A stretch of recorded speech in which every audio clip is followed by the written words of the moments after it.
สโนว์กำลังลงนี่สโนว์ลงนี่เดือนซ้ำวันที่16สโนว์ลง3 มือละลงนี่สโนว์ที่ลงนี่3 มือเลยแบบนี้แหละสิได้บุญปีใหม่นี่สิได้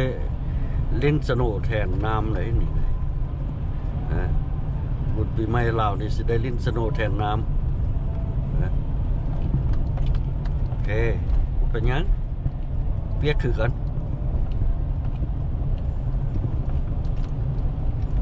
เรากำลังสิไปร่วมงานอันนะสุดพาไปทำนี่ครับร่วมงานสุดอภัยจำหลวงพ่อบุญเนตรกำลังไป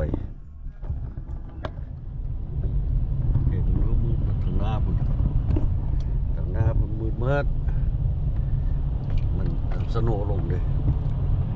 แล้วเขาเย็บไอหมอกนี่ขึ้นไปเลยมันเลยมืดทางหน้าผม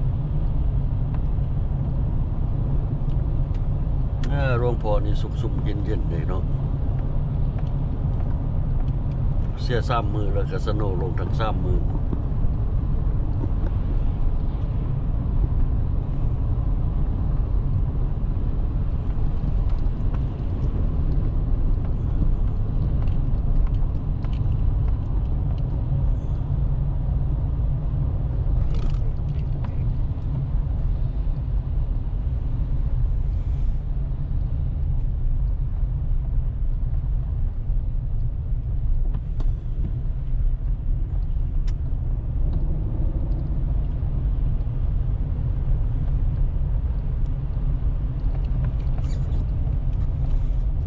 ก็สิหมดละ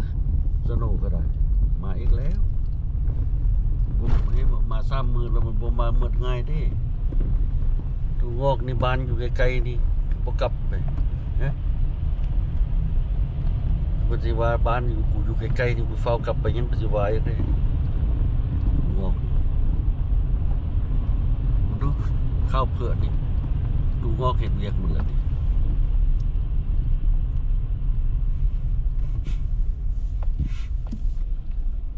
ใกล้เสียหมดบัด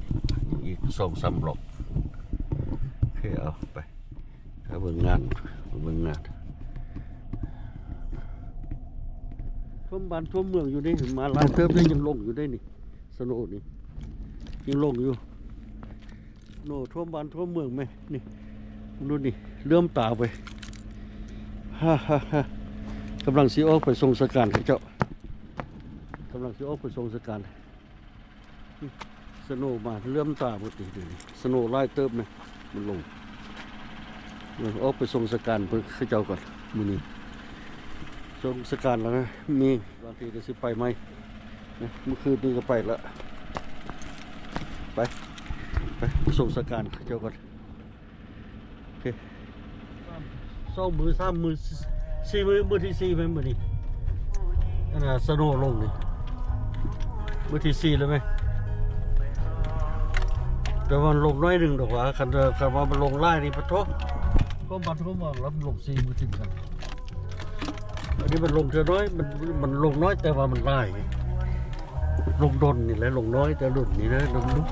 มันลงน้อยๆจนห้นทางเป็นนี่ต้มหมดข้าวหมดเลยคิดว่าสโนว์มันสิหมดแล้วว่าฟันเอาที่เจ้านะเดือน4ยังมีอยู่เดือน5ยังมีอยู่ไหมสงสัยปีนี้ได้ลิ้นบุญเดือน5อัพสโนว์แน่ๆแล้วมีงานวันที่12นี่เด้เดือนหน้าวันที่12ได้จัดงานปาร์ตี้จัดงานลาวนิวเยียร์ปารีจัดวันที่12เดือนหน้านี่ทางวัดทางสมาคมวัดสุวรรณอารามเป็นผู้จัดนะหาเงินรายได้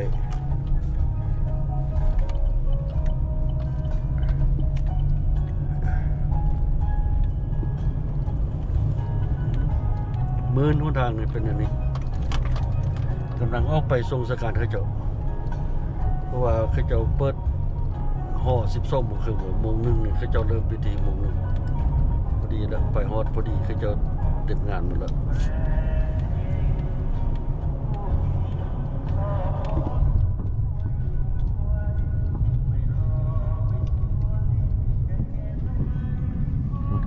ขั้วทางรถเกตทาง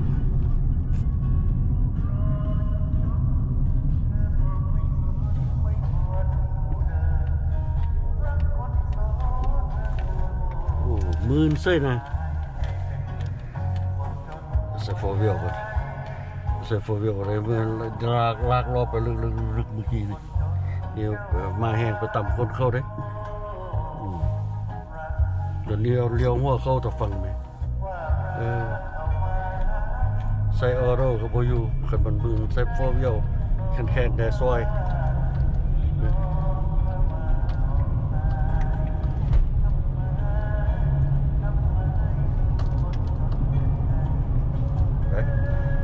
On the way now, on the way, on my way to the seminary, the funeral home. Okay, bye. Bye. เบิ่งหนทางนำกันเด้อ